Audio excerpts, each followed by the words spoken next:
Kita mulai ya. Assalamualaikum warahmatullahi wabarakatuh. Waalaikumsalam warahmatullahi Selamat pagi, salam sejahtera buat kita semua ya. Semoga sehat selalu di tengah pandemi COVID-19. Ya, pada hari ini saya akan menjelaskan tentang konsep routing ya. Jadi minggu lalu kita sudah membahas tentang bagaimana membangun sebuah jaringan. Hari ini kita lebih kepada bagaimana konsep dari routing ya. Jadi istilah routing ini terkait dengan perangkat yang disebut sebagai router ya. Jadi routing itu cara kerjanya, kemudian perangkatnya disebut sebagai router. Nah, disinilah yang perlu kita tahu bahwa fungsi dari router itu apa dan implementasi dari routing itu seperti apa pada router. Ya. Nah, saya akan menjelaskan sedikit tentang konsepnya. Yang pertama, routing itu adalah bagaimana kita bisa menghubungkan antara dua network yang berbeda ya pada jaringan. Nah, misalnya Anda punya dua segmen jaringan yang berbeda seperti ini. Ya, anggaplah ini Anda punya dua cabang ya. Ini cabang A. Kemudian ini cabang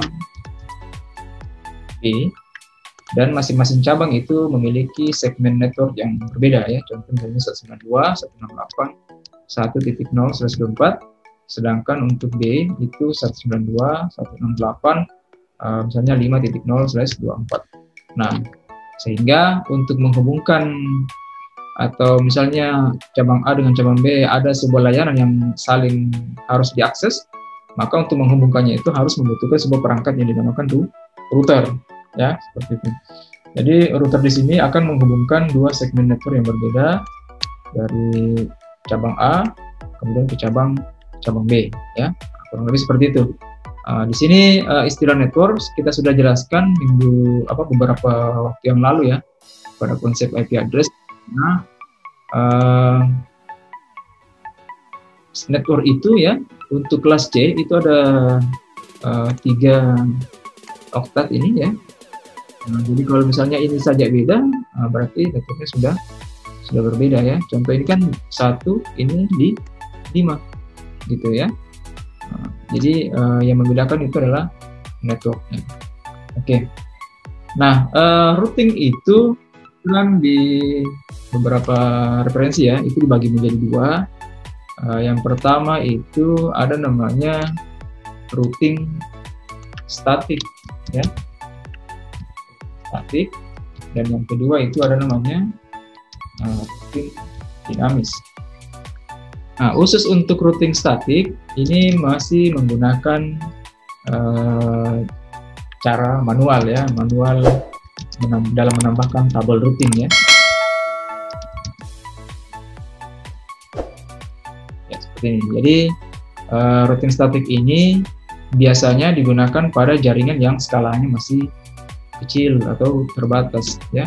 Misalnya hanya memiliki beberapa segmen network saja ya, kayak gitu. Misalnya hanya sekitar ya 10 cabang atau berapa cabang itu masih bisa dihandle menggunakan routing statik. Tetapi ketika network itu menjadi banyak, misalnya cabang Anda itu sudah puluhan ya, mungkin sampai 50 ya, itu disarankan menggunakan routing dinamis. Karena routing dinamis ini kita tidak menambahkan tabel routing secara manual, tetapi menggunakan bantuan protokol routing. Ya, nah protokol routing di sini itu macam-macam lagi yang bisa kita gunakan. Ya, yang pertama itu ada namanya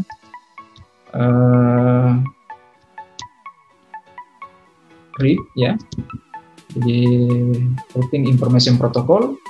Kemudian yang kedua itu ada juga namanya OSPF ya, dan yang ketiga itu ada namanya BGP ya, ada juga EIGRP ya, dan lain-lain. Jadi sebenarnya banyak jenis-jenis protokol routing yang bisa kita gunakan. Dan inilah routing-routing ini yang bekerja pada routing dinamis, ya. Nah, setiap routing dinamis ini, protokol routing yang digunakan ini memiliki cara kerja yang berbeda juga, ya. Cara kerjanya itu ditentukan dari algoritma yang digunakan. Jadi ada istilah algoritma, ada routing. Algoritma yang dimaksud yang pertama ada namanya link state, ya. Jadi link state algorithm, ya. Jadi biasanya orang familiar dengan istilah Dijkstra, ya, Dijkstra. Jadi protokol seperti ini itu bisa menghubungkan router, ya, itu dengan masih mencari, ya, informasi-informasi network yang ada dalam jangkauannya, ya, seperti itu. Tapi kalau jenis algoritma routing yang lain itu ada namanya distance vector, ya, distance vector, ya, di mana protokol jenis ini dia hanya mendeteksi arah interface-nya saja, ya. Jadi sampai di mana jangkauan interface-nya, itulah yang dilacak oleh algoritma ini, ya. Kemudian dari segi penggunaan, kalau yang efektifnya biasa, kalau untuk yang banyak, ya, itu biasanya menggunakan link state, ya, karena dia akan menjangkau keseluruhan network yang ada di belakang-belakangnya, ya. Dan ini setiap saat diupdate, ya, seperti itu.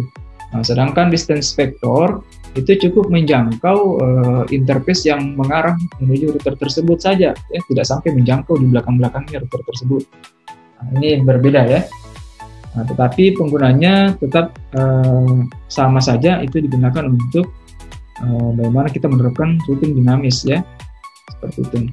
Nah, adapun perbedaan penggunanya itu hanya pada kondisi network saja, ya, biasanya. Nah, ini teori-teori yang berkaitan dengan protokol dulu yang perlu Anda pahami, ya, protokol routing. Jadi konsep routing itu lebih kepada bagaimana kita menghubungkan dua segmen atau lebih network yang berbeda, ya. Oke.